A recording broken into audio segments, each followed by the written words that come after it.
Hai semuanya, episode 58 BTTH Dunia 1000 Besar sudah hadir nih. Seperti biasa ya, tanpa banyak pembukaan yang terlalu panjang, yuk langsung saja kita gas ke inti alurnya. Di episode sebelumnya, Xiaoyan berusaha menyerang jiwa naga, namun gagal karena tubuh musuhnya adalah jiwa murni. Dia lalu menyatu dengan inti api bumi untuk memperkuat dirinya dan menemukan pedang abadi yang memiliki kesadaran sendiri. Dengan kekuatan baru dan bantuan inskripsi ilahi, dia akhirnya menyegel jiwa naga ke dalam senjatanya sebagai roh pedang. Jiwa naga pun menyerah dan membimbingnya keluar dari ruang rahasia. Xiaoyan menembus penghalang kuno menggunakan api surgawi dan akhirnya kembali ke tempat asalnya, bersiap membuka rahasia dari peti yang misterius. Xiaoyan perlahan melangkah mendekati peti batu di tengah ruang rahasia. Sembari berjalan, dia membungkus tubuhnya dengan api surgawi, membuat cahaya putih susu menyinari ruangan gelap itu. Sesampainya di depan pintu batu, dia mendapati pilar cahaya hitam yang sebelumnya menyelimutinya telah lenyap. Peti itu tampak biasa, tak ada aura aneh sedikit pun. Justru itulah yang membuat Xiaoyan semakin waspada. Jiwa naga, apa isi peti ini? Sebuah suara balasan terdengar acuh. Bagaimana aku tahu? Dunia rahasia ini cuma punya dua jalan keluar. Satu ke lapisan ketiga hutan mayat, satu lagi ke sini. Xiaoyan mendengus kecil, lalu menyimpan kembali penggaris itu dan berjalan mendekat dengan hati-hati. Sementara itu, Xin diperlihatkan di tempat lain lapisan ketiga hutan mayat. Di dalam sebuah gua indah yang tersembunyi, seorang pria tampan berpakaian putih duduk di atas singgasana batu.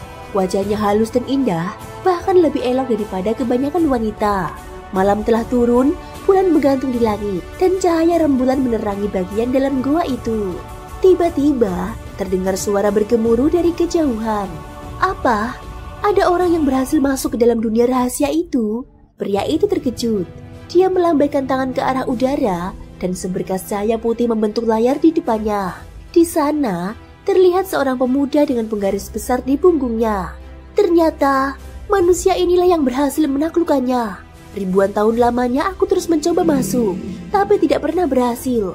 Tak kusangka, pria itu tersenyum melebar, lalu tubuhnya berubah menjadi cahaya dan menghilang. Xin kembali ke ruang rahasia.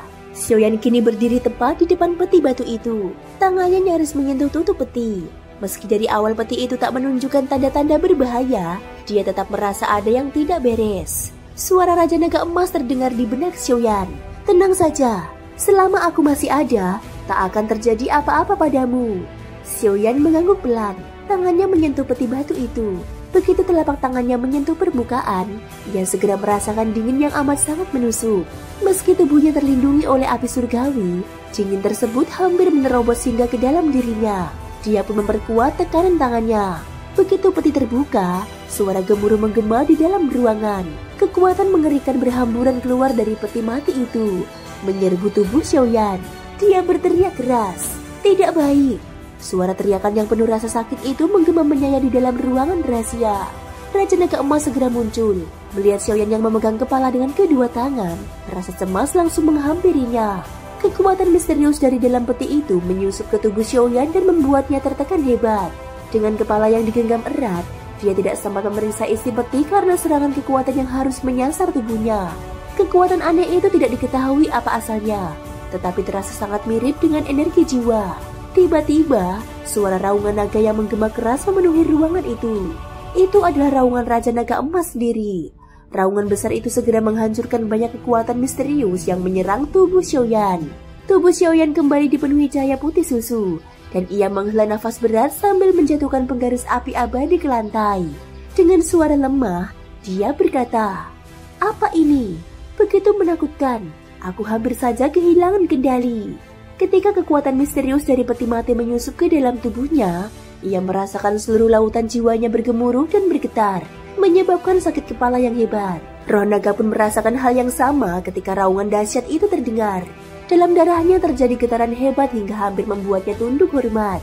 Namun ia segera sadar dan menatap tajam sebuah bayangan jiwa samar yang melayang di udara.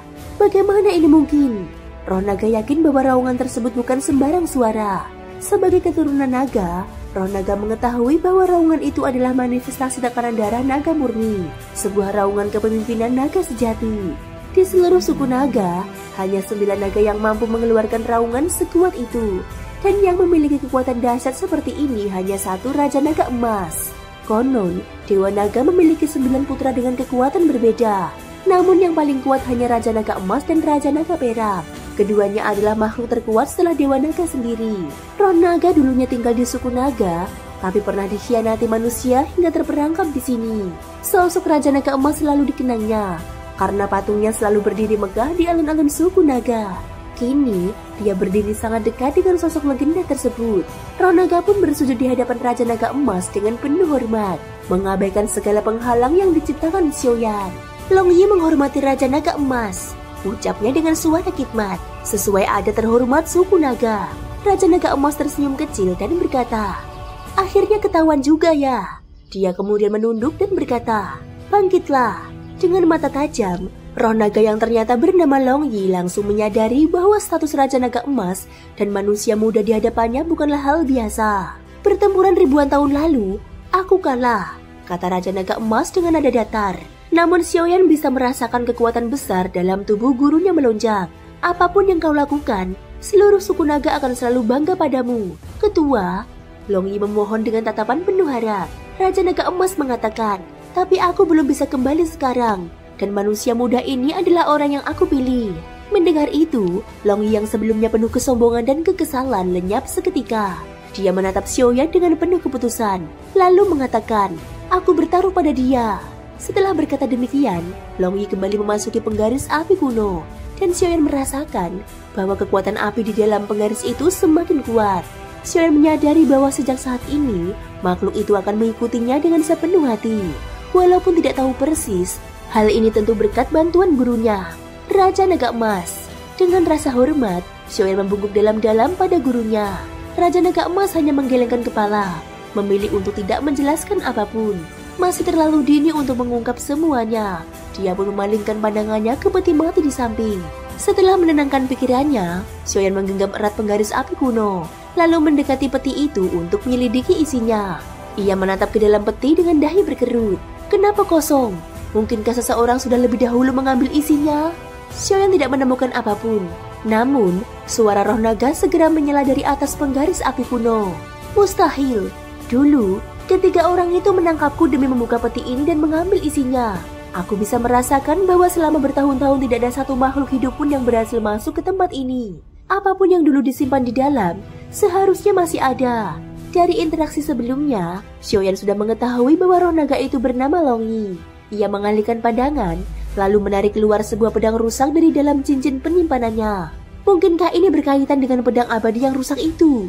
Begitu pedang muncul dan terkena sinar api putih susu yang terpancar dari tubuh Xiaoyan, permukaannya langsung memancarkan kilau bersih dan cemerlang. Xiaoyan mengangkat pedang tersebut dan menyapukannya ke seluruh bagian dalam peti batu, berharap menemukan sesuatu yang tersembunyi. Namun, hasilnya tetap nihil. "Bagaimana bisa?" Dia bergumam dengan nada bingung. Saat baru memasuki gua ini, dia jelas merasakan aura yang kuat berasal dari dalam peti. Tapi setelah dibuka, peti itu justru tidak memberikan respon sama sekali. Di sisi lain, Long Yi yang menyaksikan semuanya itu hanya terpaku. Dia pun tidak tahu apa yang sedang terjadi. Sementara itu, Raja Naga Emas mengerutkan alis dan menatap peti mati itu dengan tatapan penuh teka-teki. Ia dapat merasakan sesuatu yang sangat samar di dalamnya. "Coba nyalakan kekuatan api dari dalam tubuhmu dan arahkan ke peti ini.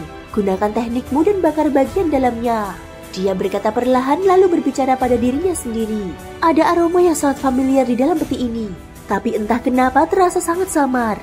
Xiaoyan mengangguk, lalu memejamkan mata. Mantra api di dalam tubuhnya mulai berputar cepat, mengaktifkan energi api. Dalam sekejap kekuatan api besar meledak dari tubuhnya, menyinari seluruh ruang rahasia itu dengan cahaya menyilaukan. Tanpa membuang waktu, dia segera mengarahkan energi api itu ke dalam peti mati. Sesuai perintah sang gurunya, dari atas penggaris api kuno, Long Yi menatap Xiaoyan dengan rasa ingin tahu. Rahasia macam apa yang dimiliki anak manusia ini, sampai-sampai dia disukai oleh pemimpin klan naga kita yang selalu sombong dan pilih-pilih. Xiaoyan tidak menggubris, dia terus memfokuskan kekuatan api surgawi ke arah dalam peti. Begitu api menyentuh permukaan peti, jiwa Xiaoyan yang sudah berada di tingkat kaisar langsung merasakan getaran kegembiraan yang samar dari dalamnya. Tanpa ragu, dia meningkatkan intensitas pembakaran. Ledakan bergema. Energi api menghantam bagian dalam peti dengan kekuatan mengerikan. Gabungan kekuatan dari 22 jenis api surgawi seharusnya cukup untuk menghancurkan apapun. Namun peti itu bahkan tak menunjukkan retakan sedikit pun. Xiaoyan merasa ada sesuatu yang janggal. Ada yang aneh. Dia bergumam pelan. Raja Naga Emas langsung memberi perintah. Tambahkan kekuatan. Tatapan matanya tertuju tajam ke dalam peti. Dia merasakan sesuatu yang hendak terbangun dari dalamnya. Tanpa berpikir panjang, Xiaoyan segera mempercepat rotasi mantra api dan mengalirkan energi yang lebih kuat ke peti itu. Suhu di dalam ruang rahasia semakin membakar, hingga batu-batu dinding mulai mereka. Perlahan, warna peti berubah. Batu keras yang menyelimutinya berubah menjadi putih giok yang bening dan transparan. 3 dentuman keras lagi terdengar. Kini seluruh permukaan peti telah berubah menjadi putih giok yang bersinar lembut. Dan di dalamnya, tampak cahaya biru kecil yang berbaring tenang. Kilauan dari permukaan putih giok memantulkan sinar mewah.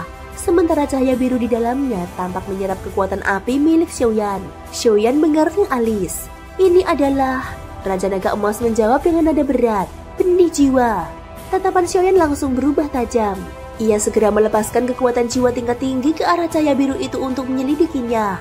Namun, seketika kekuatan jiwanya menghilang begitu saja begitu menyentuhnya. Ia bahkan merasakan ketakutan samar dari cahaya biru itu. Sesuatu yang bisa menakuti kekuatan 22 api surgawi di dalam tubuhku.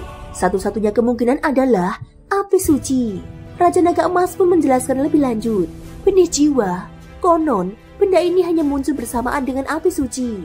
Dan hanya saat api suci mengalami krisis besar, benih ini akan terlepas darinya. Api suci terbagi dalam 2 aspek kekuatan. Satu mewarisi esensi api yang luar biasa besar, sementara satunya lagi adalah benih jiwa.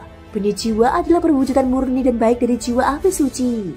Jika muncul, itu berarti api suci sedang dalam bahaya atau bahkan hampir musnah. Api suci adalah makhluk spiritual alami. Mereka ibarat bayi suci yang lahir dari alam semesta. Benih jiwa dan api suci ibarat satu tubuh 2 roh. Dan hanya dalam kondisi tertentu, keduanya akan berpisah. Dia diam sejenak, lalu berkata dengan nada murung. Dari riak energinya, aku tahu, ini pasti milik Yanxi. Ekspresi Raja Naga Emas berubah tegang. Dia menatap cahaya biru itu dengan mata yang memancarkan kemarahan dan kesedihan mendalam. Sementara itu, penjelasan tadi membuat Xiaoyan memahami pentingnya benih jiwa.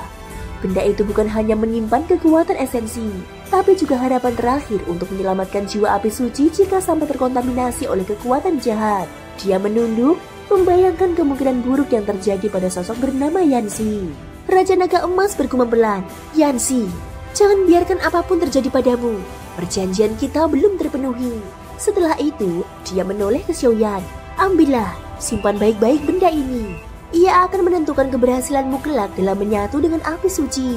Xiaoyan bisa merasakan perubahan emosi yang kuat dari sang leluhur naga. Tanpa berkata apa-apa, dia perlahan mengulurkan tangannya ke dalam peti, hendak mengambil cahaya biru itu. Namun tiba-tiba, kekuatan jiwanya tertarik. Benda ini sedang menyerap kekuatan jiwaku. Dia berseru panik. Tidak baik. Belum sempat ia bereaksi lebih jauh, cahaya biru yang disebut benih jiwa itu langsung berubah menjadi kilatan secepat meteor. Dan dalam sekejap, menembus masuk ke dalam tubuh Xiaoyan. Begitu cahaya biru dari benih jiwa masuk ke dalam tubuhnya, Xiaoyan langsung merasakan sesuatu yang tak beres. Cahaya itu, yang seharusnya tenang, malah bergerak liar dalam tubuhnya. Seperti makhluk hidup yang enggan dikekang. Ketika Xiaoyan hendak menggunakan kekuatan jiwanya untuk menenangkan cahaya biru tersebut, sebuah keanehan terjadi. Begitu kekuatan jiwanya menyentuh cahaya itu, cahaya biru tersebut seketika menjadi tenang. Tanpa perlawanan, dia melesat menuju lautan jiwa Xiaoyan dan bersemayam di sana. Cahaya biru itu, yang kini telah menjadi bagian dari lautan jiwanya, memancarkan gelombang panas yang begitu dahsyat. Tanpa perlu berpikir panjang, Xiaoyan langsung memahami apa yang ia dapatkan. Api suci, gumamnya pelan. Sejak pertama kali menapaki kaki di benua Dodi, Xiaoyan mulai menyadari bahwa keluarganya menyimpan rahasia yang berakar jauh di tanah ini. Namun semua kebenaran itu hanya akan terungkap jika dirinya cukup kuat. Sebagai kultivator yang menapaki jalan mantra api, sebuah teknik yang memungkinkannya untuk menelan api suci dan memanen kekuatan besar, Xiaoyan sangat menyadari betapa langkanya api suci. Maka tak heran mendapatkan benih jiwa dari api suci merupakan kesempatan yang luar biasa. Wajahnya tak mampu menyembunyikan kegembiraan. Namun setelah sedikit menenangkan diri, ia menyadari sesuatu yang tak menyenangkan. Benih jiwa yang bersarang dalam laut jiwanya justru menyerap kekuatan jiwanya secara perlahan. Hal ini membuatnya khawatir. Bagaimanapun kekuatan jiwa sangat penting bagi seorang alkemis sepertinya. Namun anehnya, saat benih jiwa itu menyadari kegelisahan pemiliknya, ia berhenti menyerap energi dan hanya berdiam tenang dalam kesunyian laut jiwa Xiaoyan. Melihat hal itu, Xiaoyan hanya bisa menghela nafas dan tersenyum getir. Sepertinya aku terlalu cemas. Tiba-tiba, suara dentuman keras menggema. Peti mati putih giok di hadapannya runtuh menjadi serpihan. Tak hanya itu, pintu ruang rahasia yang sebelumnya terkunci pun kini terbuka perlahan, seperti memberi isyarat bahwa masuknya di tempat ini telah selesai. Xiaoyan bergumam, entah sudah berapa lama aku berada di ruang ini. Long Yu menjawab pertanyaan Xiaoyan. Waktu di ruang rahasia ini berjalan lambat. 1 hari di dalam sini hanya setara dengan 1 jam di luar. Xiaoyan mengangguk kecil. Kalau begitu, lebih baik kita keluar. Aku tidak tahu bagaimana keadaan Yuru dan Mo Feng sekarang. Dan aku juga nyaris melupakan tentang seleksi ini. Setelah itu, ia kembali mengangkat penggaris api kuno ke punggungnya. Tanpa ia sadari, sejak munculnya roh penggaris, aura senjata itu telah menjadi jauh lebih kuat. Xiaoyan melangkah perlahan, meninggalkan ruang rahasia, menyusuri jalan yang sama ketika pertama kali ia masuk. Di tempat lain, Yuru dan Mo Feng bergerak masuk ke lorong bawah tanah demi mencari Xiaoyan. Namun sayangnya, struktur goa yang rumit membuat pencarian mereka sia-sia. Mo Feng tampak kesal. Kenapa tempat ini punya begitu banyak jalan? Jelas-jelas aku bisa merasakan jejak Xiaoyan, tapi entah kenapa kita terus saja tersesat. Yuru menghela nafas, lalu menoleh padanya. Lupakan, mari kita kembali saja. Mungkin Xiaoyan sudah kembali lebih dulu. Mo Feng ingin mengatakan sesuatu, namun akhirnya memilih mengikuti Yuru tanpa protes. Dalam keheningan itu, Mo Feng berbicara, seolah hendak menyampaikan sesuatu yang telah lama ia tahan. Aku tidak tahu hubungan kalian sebenarnya, tapi siapapun bisa melihat bahwa kau menyukainya. Dia berhenti sejenak, lalu menambahkan, tapi aku harus mengatakannya. Xiaoyan adalah orang yang sangat kuat. Yuru yang berjalan di depan juga cukup terkejut mendengarnya. Ia mengira Mo Feng hanya tahu cara membunuh iblis dan monster, tetapi ia tidak menyangka Mo Feng juga memahami cinta antara pria dan wanita. Yuru menjawab, aku tahu, tapi jika aku menyerah pada beberapa hal, kurasa aku akan menyesalinya seumur hidupku. Jadi, agar tidak menyesal di kemudian hari, kau harus melepaskannya sekarang. Siapa yang tahu apa yang akan terjadi di masa depan? Mo Feng juga tersenyum tipis. Jelas bahwa kata-kata Yuru menginspirasi pikirannya. Tak lama setelah itu, sosok yang mereka cari muncul di kejauhan. Seseorang dengan tubuh tegap dan penggaris besar di punggungnya sedang berjalan mendekat. Xiaoyan, Yuru berteriak kaget. Xiaoyan mengangguk ringan. Kemana saja kalian pergi? Mo Feng langsung membalas cepat. Hehehe, seharusnya kami yang tanya itu padamu. Sejak kami sadar dari ilusi sialan itu, kau sudah tidak ada. Kami mencarimu ke dalam gua ini, tapi jalannya terlalu rumit dan kami malah tersesat. Mo Feng menjelaskan sambil menggerutu. Xiaoyan hanya terkekeh kecil. Kalian terkena ilusi dari makhluk iblis itu. Aku tidak bisa membatalkannya. Jadi aku masuk lebih dalam untuk membunuh sumbernya. Begitu makhluk itu mati, kalian pun terbebas. Tapi karena gua ini terlalu rumit, aku juga kesulitan mencari jalan keluar. Mo Feng mendengus. Aku bahkan kena ilusi. Tempat ini benar-benar aneh. Ayo kita segera keluar. Ketiganya pun bersiap meninggalkan gua. Namun, tiba-tiba token di tangan Yuru jatuh. Angka di sini berubah. Token yang awalnya menunjukkan nilai awal kini melonjak menjadi 300. Mo Feng dan Xiaoyan segera mengeluarkan token mereka masing-masing dan mendapati hal serupa. Token milik Mo Feng kini menunjukkan 310. Sedangkan Xiaoyan angka di tokennya telah menembus 400 poin. Mo Feng terbelalak. Apa yang terjadi? Kita belum melakukan banyak hal. Kenapa poin kita bisa naik sejauh ini? Xiaoyan mencoba menganalisis. Mungkin karena aku membunuh makhluk bayangan waktu itu. Bukankah aturan seleksi menyebutkan kalau membunuh makhluk iblis di hutan mayat atau mengumpulkan tanaman langka akan memberikan poin? Yuru dan Mo Feng tidak tahu secara pasti. Tapi berdasarkan jumlah poin yang tiba-tiba melonjak, mereka menyimpulkan bahwa makhluk bayangan itu pastilah sangat kuat. Tatapan mereka pun serentak tertuju kepada Xiaoyan. Merasa tidak nyaman dengan tatapan itu, Xiaoyan mengangkat alis. Kenapa kalian menatapku seperti itu? Mo Feng tertawa kecil. Xiaoyan, kau memang luar biasa. Seleksi ini akan semakin menarik. Tiba-tiba, Yuru menyadari sesuatu di permukaan token miliknya. Sebuah tombol tersembunyi. Dia menekannya perlahan. Seketika, cahaya menyebar dari token itu. dan informasi besar pun muncul di hadapan ketiganya. Thank you guys sudah mendengarkan ceritaku di episode kali ini sampai akhir.